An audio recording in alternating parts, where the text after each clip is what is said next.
It's such a powerful opportunity to be with everybody tonight for a couple of minutes.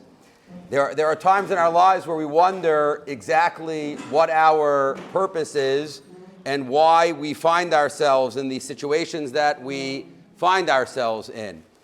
There is arguably, and this is so incredibly rare and therefore special and valuable, this is a moment in which we could say there is no place else but here and no other time but now for us to be doing exactly the things that we are doing. A person's going to live 120 years. They may have precious few moments where there is a coincidence of the exact right time and the exact right place. For those who learn here, which is almost all of you, of course, on a regular basis, the opportunity to stand in the old city of Yerushalayim and to contemplate life's secrets and life's truths from the vantage point of these windows and with these things to look at can sometimes, as impossible this is from a historical perspective, as impossible as this is to even imagine being the case, we can take it for granted. We can forget how valuable this place is. And when a person has already the 7th night of Hanukkah and the 9th week of a conflict that has attracted the attention not just of our community but of the entire world, not just of the entire world today, but will be focus of attention for generations to come, we can forget what our role is in at this particular time. We can forget what it is that we're doing here and why it is that we are doing it. There are so many things that I wish to take advantage of in the few minutes that we have to be able to discuss with you that relate to this time and that relate to this place, that relate to the old city of Yerushalayim, that relate to the incredible institution of Aish Torah, that relate to the time of Hanukkah, that relate to the middle of our year for a person who is studying and has the opportunity to spend a year of Torah in Eretz Yisrael, that relate to the global conflict that Eretz Yisrael and the Jewish people find themselves in the middle of, that our holy Chayalim are in the middle of fighting on our behalf for. There are so many things of which to talk about. There's also the special opportunity to speak about the personal connection that I feel to this yeshiva and to so many of its talmidim, the rabbeim and the heads of the yeshiva with whom I have a close and personal relationship, and even a Benovitz or two that finds his way around the yeshiva that I also know a little something about. It's a very, very special nachas and connection to be able to share in talmidim and share in coming together, gathering together in the learning of Torah and the study of Torah. It's a lot. It's a lot that's on my mind. I'm sure there's a lot on your mind. Let's perhaps try to focus that just a little bit and try to take away a message or an idea or two about what our avoda might very well be in this particular time when so many ideas, connections, and challenges are being thrown at us from all directions. You'll permit me, even though I know it's probably not the greatest of openings, I have no choice here. I'm not able to start with a joke. It's just not the right mood and not the right setting for it. Some of the more exciting analogies we'll save for a few minutes from now. I doubt, I'll be very gratified if I'm wrong, I doubt there are many people here who are super excited about political science. People who study up on the different types of government that exist. I'm sure there's one or two of you. You do not need to raise your hand and identify who you are. It's best for us to keep that a secret between you and me. But not everybody here is all that concerned probably with political theory and the different types of government that exist in the world. It happens to be because of world events that have taken place of late, not just over the past 7-8 weeks, but even earlier than that, political upheaval in the United States of America, political protests and judicial reform here in Israel. There's been a fair amount of discussion about how nations are meant to govern. Almost everybody in this room is from a country in which there is an ideal that is called democracy. And we point to democracy as being an incredible example of the way in which we are meant to run a country. Dictatorships are bad. A type of monarchy would be considered to be antiquated, long out of date, and no longer in tune with our morals and our culture. We are all, for the most part, even if we've never thought about it before, I'm going to ask you to think about it for a moment. We are all students of, and we are all proponents of, democracy. Democracy is wonderful. If I were to ask you for a moment, and I will ask you for a moment, maybe we'll do it each man to himself, not having anybody shout out any answers. If I ask you to define a term that we just used and that you're all familiar with, I'm curious what you would come up with. What is the very definition of democracy? And in fact, have you ever seen a democracy in a country of the world in your entire life? If I asked you, and I am pausing, I'm just talking over the pause. If I asked you to think, write on your phone or write on a piece of paper, just think in your own mind for a moment, what is the definition of democracy? What is this democracy that we speak about so often? What would your answer be? Your answer would be something to the effect of power to the people. There's no single individual who makes decisions of national importance. We decide collectively based on the preponderance, the majority rule. Some of you may have given, even as your definition, a phrase that comes up in our own Torah. We didn't need any political scientific theory in order to understand it. Many people in this room would give as the answer something that is the akin to majority rule or something that is related to power to the people. It is not the one or the few who get to decide. It is not power or might that makes decisions for our country, but it is the opinion of the majority of the citizens of the state in which we make all of our decisions. If you've ever tried to define democracy and thought about the definition that you come up with for a moment, you will quickly realize that there are few, if any, democracies that exist on a governmental level in the entire world. Few that have existed in history. In the United States of America, the power resides in a very few number of people. Who those people are varies depending on who you ask and depending on a particular era. It might be the President of the United States. It might be the leader of a different political party. It might be the people who fund those political parties and the campaign of the President of the United States. It might be titans of industry and heads of media. But there is no equal distribution of decision-making power amongst those in the United States. We call this in politics a referendum system. A true democracy means every time we want to make a decision that affects the life of the country, we ask everybody who is eligible and willing to vote what they think about it, and in that situation, the majority will rule. What we have in the United States of America, just as an example, and it is no different than Israel or the UK, certainly not in Canada, what we have in the United States of America is what is called a representative democracy. The people will in fact choose the individuals who will be invested in a disproportionate amount of power, and those people, duly elected by the United States population, they will be the ones who make all the decisions. Why does that matter? Why is that important? It's important for our generation for reasons that will be abundantly obvious in a moment, but I believe that if we really thought about it and its relation to Hanukkah, its relation to the time period we find ourselves in right now, and the specific avoda that we need to do on a daily basis inside this base medrash, it is already clear to us without any sort of explanation. Let's turn to something a little bit lighter, although I'm not sure if we'll have any greater expertise in the room right now. If I were to ask you who is the greatest baseball pitcher of all time, in your opinion, who is, nobody shout out any answers, you could play this one in your own seats if you would like, who is the greatest pitcher in the history of the sport of baseball? Well, we're all Jews in this room. I imagine there are a few people who might have thought to themselves, Sandy Koufax, even if the only thing you know about Sandy Koufax is that he refused to pitch on Yom Kippur. Maybe you have a recency bias and you feel it's Clayton Kershaw or Garrett Cole. Maybe you think it's somebody of more recent vintage like that. Maybe you're aware of the fact that they named the award after Cy Young, so even if you don't know what he looks like, he was probably pretty good. If I ask you to determine, based on statistical analysis, who is the best pitcher in the history of baseball? So if you ask different baseball experts, you'd get a whole bunch of different answers. Some people would in fact say Sandy Koufax. Some people would ask you right away, do you mean for a career or do you mean for one game? Maybe I'd answer Nolan Ryan for a career. Maybe I'd answer somebody else, Randy Johnson, at the prime for one particular game.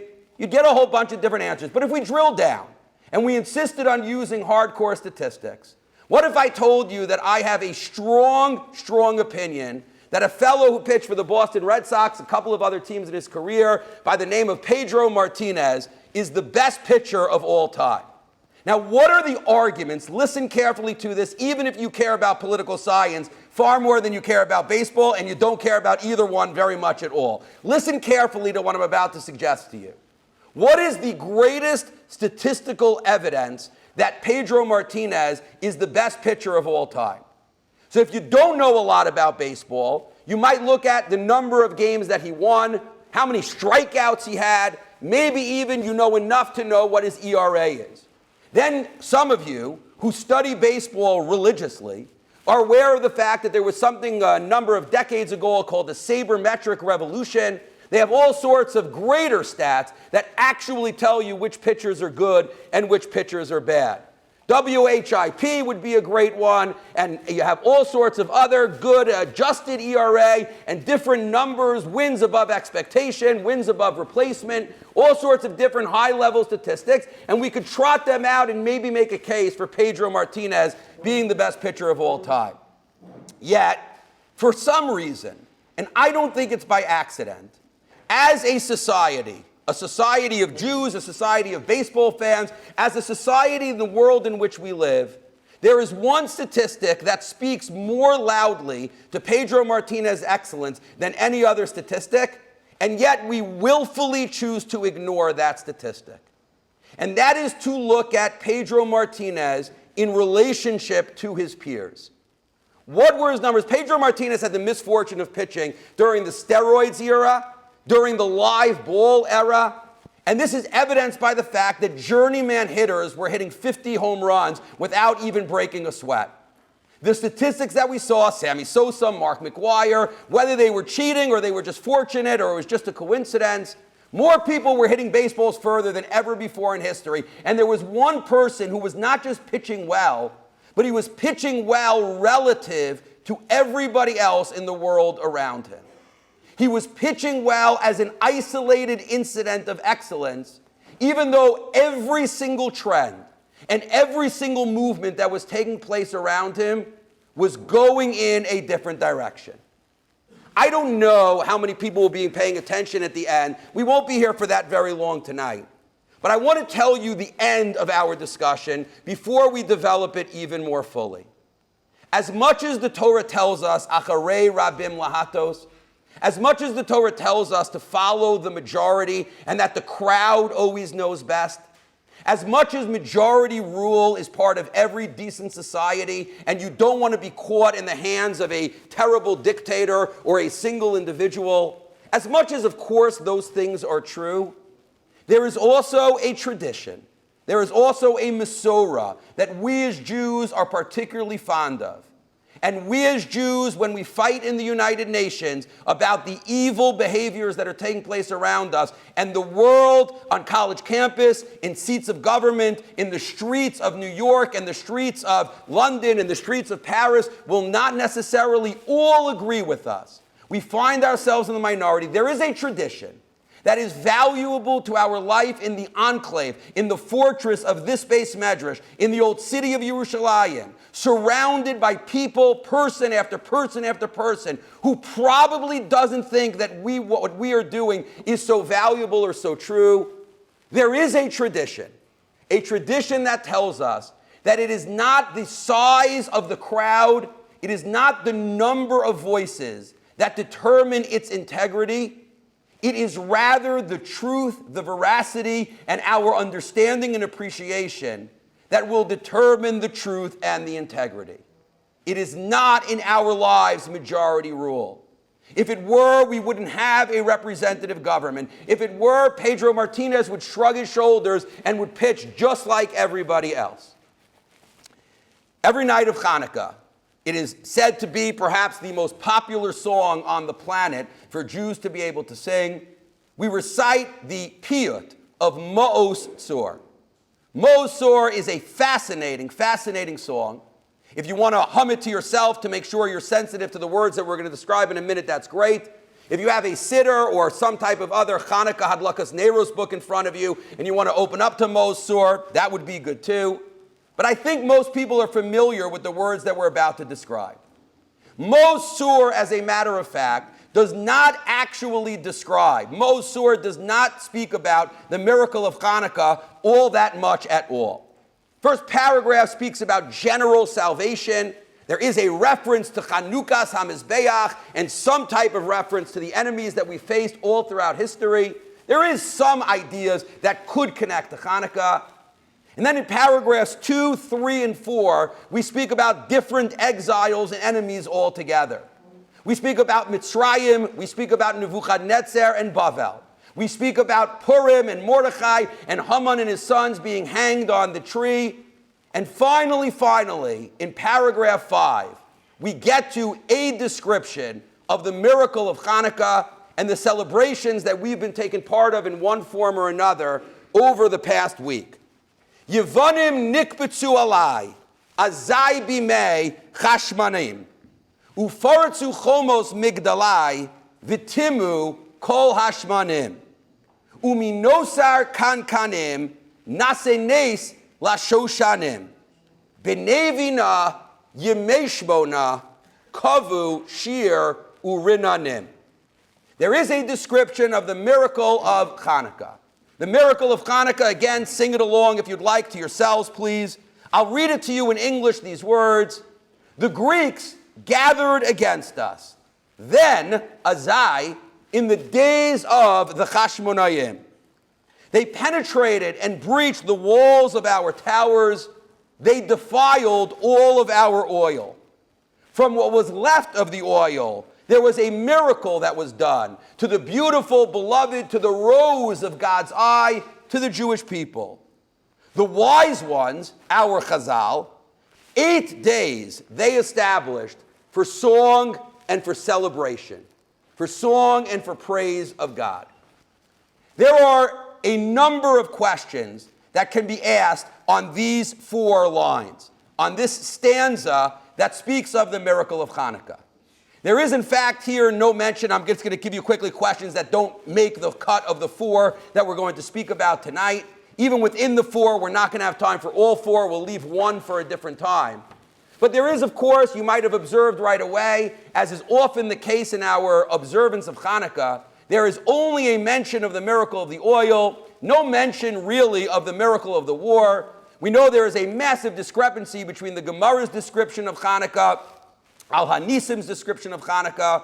The Gemara famously only speaks about the oil. The Al-Hanisim only speaks about the war. Mosur seems to be in line with the Gemara speaking about the oil. We're not going to speak about that tonight at all. I'm sure you've heard some discussion about that. It's the fascinating usage of the word Shoshanim. Shoshanim, by the way, is more associated with Purim. Shoshanas Yaakov. It doesn't come up in that many other places. We're not going to talk about that all that much tonight either. There are 3 questions, and then a 4th that we'll put on the side for a different time. There are 3 questions that should jump off the page that we should wonder about in these lines. And I'd love it if you could think to yourself what these questions are without my telling them to you. But in the interest of time, I will share them with you after we read it one last time to give you a chance to pick up on what is odd here. And maybe I'll even add some emphasis to make it easier. The Greeks gathered against us then in the time of the Chashmonayim. They breached our walls and they defiled, made tameh, all of our oil. What was left of the oil, they've been a miracle for the Jewish people. The wise ones made 8 days of holiday and of praise for God. What are the difficulties that we have here? Well, for starters, there is an odd and completely unnecessary contradiction. We'll come back to this before the very end, but it says explicitly, and for no good reason, that they, the terrible Greeks, contaminated all of the oil. But we all know we wouldn't be sitting here. We would have no Hanukkah to celebrate if, in fact, they had contaminated all of the oil. They didn't contaminate all of the oil. They contaminated most of the oil.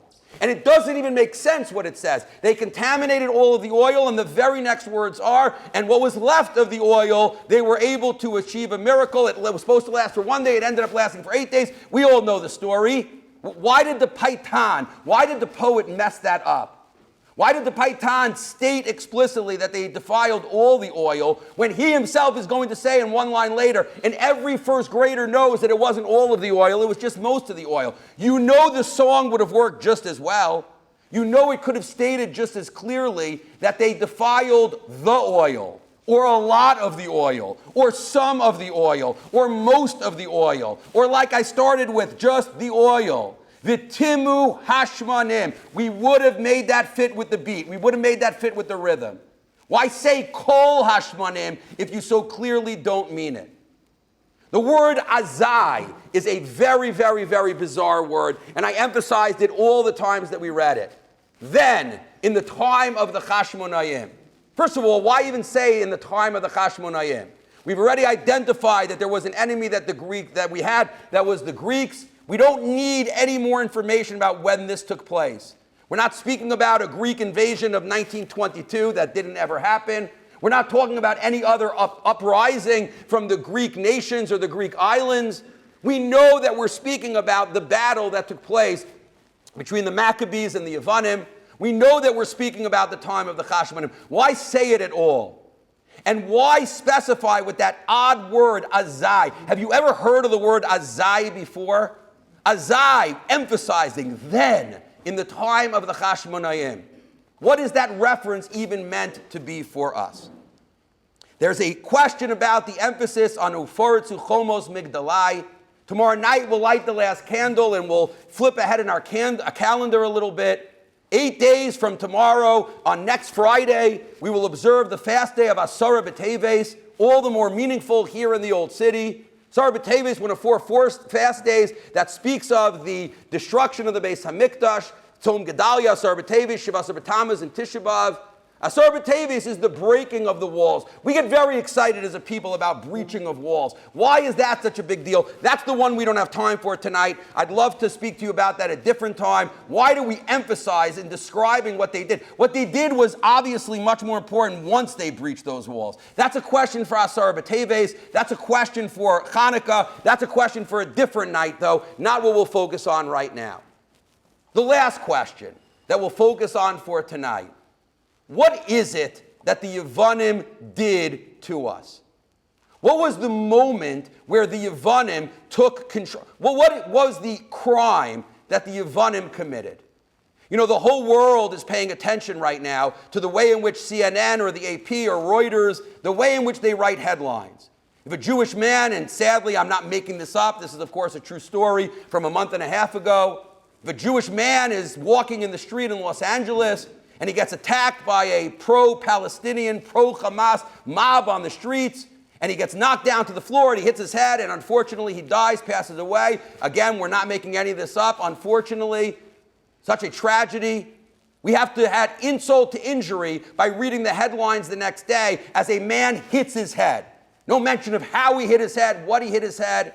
What a very sweet and way. The famous case of the Irish government describing the release of one of the captives as a girl being found. She was lost and now she has been recovered, as if by herself she ended up in a dungeon in Gaza. We're very, very sensitive and should be very sensitive to the way in which things are described. Yevanim nikbetzu alai. The Greek people gathered up together against us. But why is that we have so few words to describe what they did? There are 3 verbs that are used in this paragraph. Tim'u, foritzu, they breached the walls. We said we would speak about that at a different time. They made tameh, well that's certainly a good one. And they gathered. I mean, I guess that's understood. We imagine that at some point they had a central meeting spot and they came together in order to attack us. But if I asked you to describe what it is that the Greeks did to us, you would give me 100 words before you gave me the word nikbitzu. 100 descriptions of what the Greeks represented, what the Greeks did, before you told me about how they gathered against us.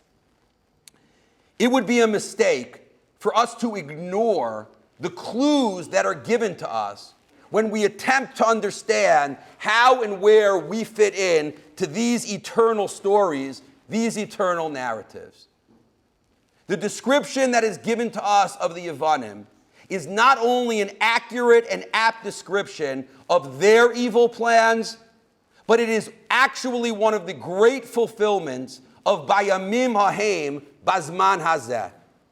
It is one of the great fulfillments of the challenge that we face even before October 7th, and especially on a national level after, to stand here and to realize and appreciate what are the powers that are conspiring against us, what is working against us, and what is it that we have to try to cling to be the Jewish people, to be the victors, to tap into the eternal strength that drives us to victory over all of our enemies in each and every generation.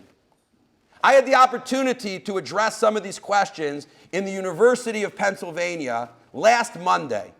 If you're following the news carefully, you'll be aware of the fact that last Monday was about, I spoke before Shacharis to a group of very, very wonderful students there in Penn, and it was before Shacharis meant it was approximately 6 hours after this terrible anti-Israel rally was running through the streets of University of Pennsylvania. Anti-Semitism was in the air everywhere, and one of the climactic moments, of course, there were unfortunately multiple climactic moments, even predating October 7th, that have been taking place in Penn over the past few months and even years. One of the climactic moments was this rally, the falafel store that was owned by an Israeli person, breaking of windows and the chanting of slogans, people genuinely fearful for what was going on. These types of rallies are absolutely terrifying. So I was in Penn 6 hours later after that. And I'll tell you again, this is just the world in which we live in.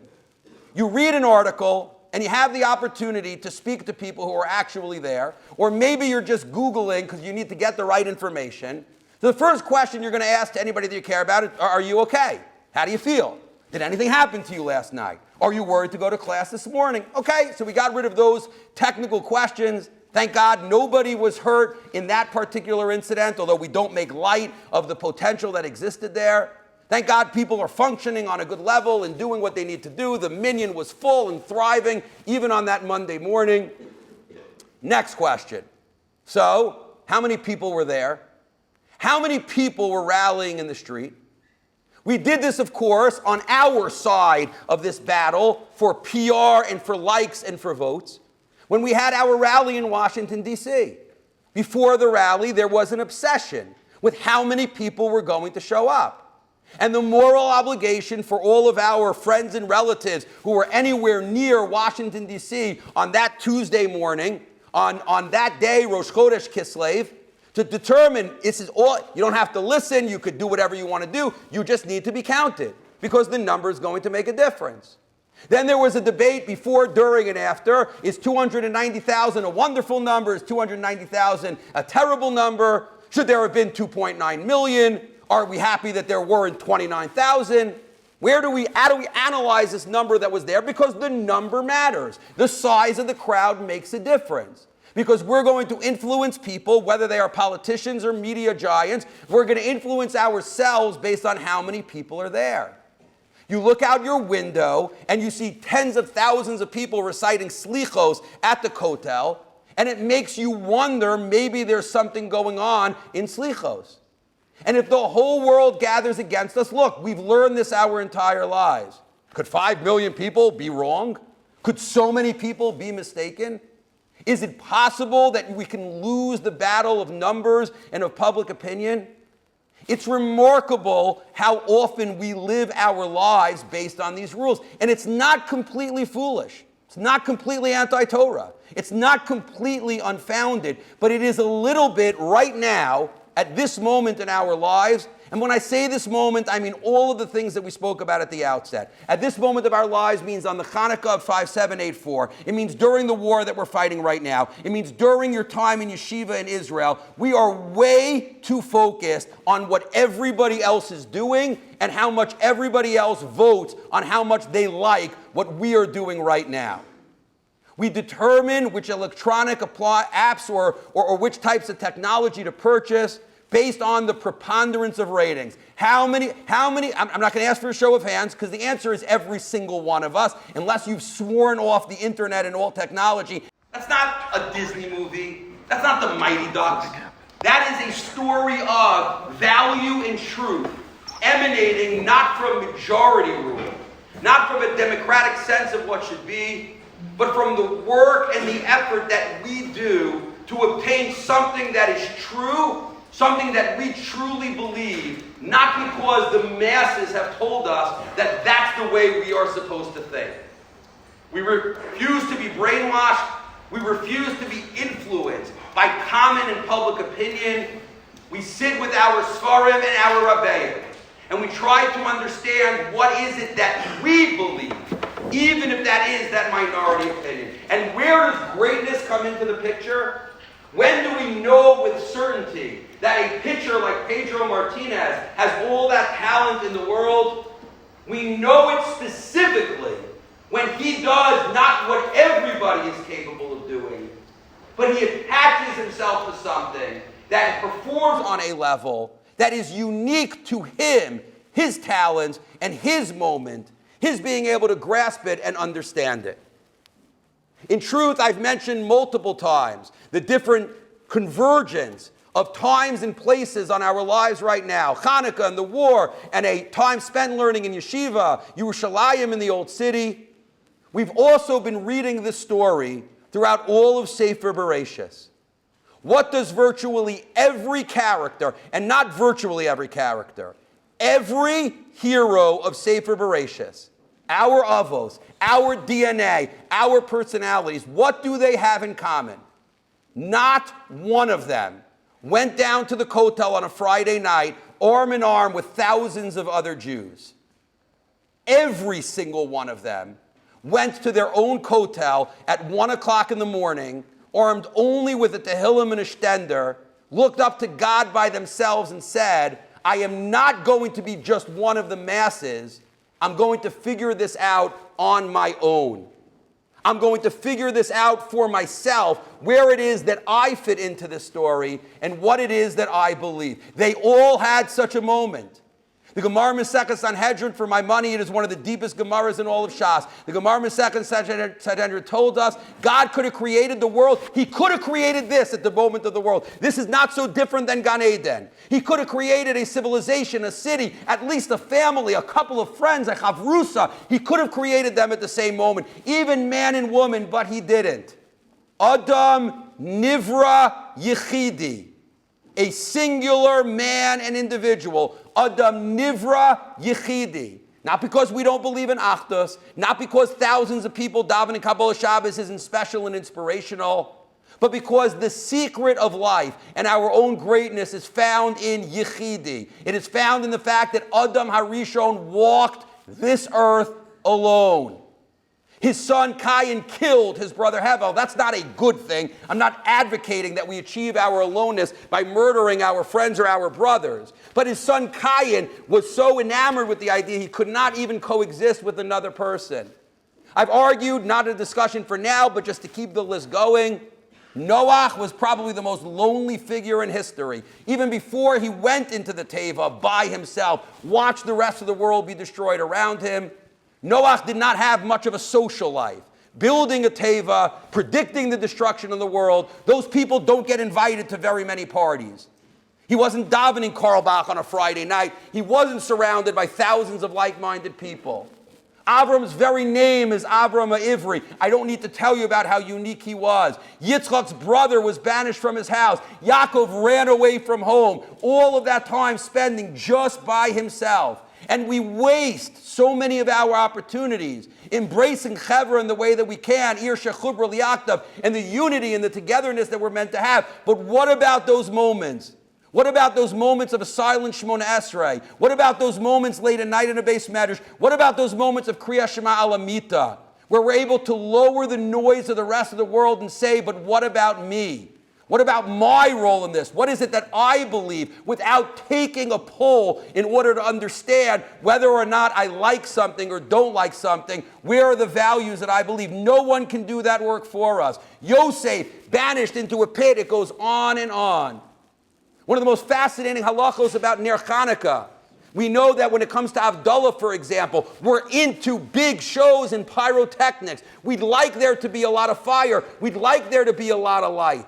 And we build up according to Beis Hillel, the way that we follow the halacha. 1 candle, 2, 3, 4, 5, 6. Tomorrow night there'll be 8 candles, a 9th with the shamish. And yet, on Havdalah, we are interested in having there be a combination of flames, an avuka, a torch that is made by a giant contribution where you can no longer distinguish between the individual lights. But if you had such a menorah, if you had such a Chanukiah, you would not be able to make a bracha on it. If the 8 candles are constructed, if the holes for the candles, if the oil cups are too close together, and instead of 8 individual flames, you have the mass kind of group speak. You have the entire world of peer pressure and of other people telling you what to think and what to be. If you do not preserve your individual identity at that moment, then you don't have much of anything at all. Why does the Paitan introduce a contradiction? I want to share with you a Torah that is so sweet, simple, short, and beautiful. But it is the story of our lives. Why does the Paitan introduce an unnecessary contradiction? Why does he insist that all of the oils were defiled when everybody knows that it wasn't all the oils at all? It wasn't because he was trying to make a rhyme. It wasn't because he was trying to make the song fit. It wasn't because he was confused. He was describing and telling the story of the perspective of the Jewish people. The war was not simple. The challenge presented by the Greeks, we know the end of the story. The Jewish people did not, and that's what the Paitan is telling you. When they walked into that Beis HaMikdash, when they saw what they were up against, when they read the news on October 7th, when they went to yet another funeral on Har Herzl, the feeling of the Jewish people was, V'timu kol hashmanim. It'll never be the same. It'll never be okay. There'll never be another Simchas Torah. There'll never be another moment of happiness. It's all over. We lost. We're never, which is of course true, we're not going to get those precious souls back. We're not going to be able to restore all those families. There is no happy ending. We don't get to wake up and discover that none of it ever happened. V'timu kol hashmanim. It's not a stira. It's an evolution of perspective. V'timu kol hashmanim, and there is a hard pause. We get to sing it one more time tomorrow night. Maybe there'll be some zmiros over the poppers in a few minutes. But we get to sing it in Mosor one more time tomorrow night. I beg you, put yourself in the shoes of the Yavanim, which this year is not that hard. It's the shoes we find ourselves in right now. V'timu kol hashmanim was their perspective. It was all lost. It was all terrible. And then a tiny voice says, Uminosar kankanim, nasenes lashoshanim. Wait. It is really, really bad. It is really, really tough. It is really devastating on so many levels, personal, religious, national. Uminosar kankanim, nasenes lashoshanim. We're still here. There is something that is left. Be'eri will rise again. Tzahal will be victorious. Even when it seems to be so desperate and so unfortunate. Uminosar kankanim nasenes lashoshanim. Our original perspective and our original thought was wrong. And how does a person reach that degree of correction? How does a person reach that degree of realization to know that there is something left and something that we could still fight for? That was the last question that we did not answer. Azai bimei chashmonayim. We asked 2 questions. What's with the word azai? And why tell us bimei chashmonayim? Is anybody confused about when exactly this took place? Bimei chashmonayim doesn't mean a timestamp. It's not the date in which the story happened. Bimei chashmonayim is defining an era. It was the time not of the Greeks and not of the tragedy. It was the time of the heroism of the Chashmonayim. Every era gets a name. Every story has a hero. Every time period is defined by the people who step up and act decisively during that time. My dear, dear friends, this time will never be defined by the people of the UN. This is not going to be the story of the anti-Semites at Penn. This is not going to be the story of Hamas and their kidnapping and their murder. This is not going to be the story of world opinion and of the masses.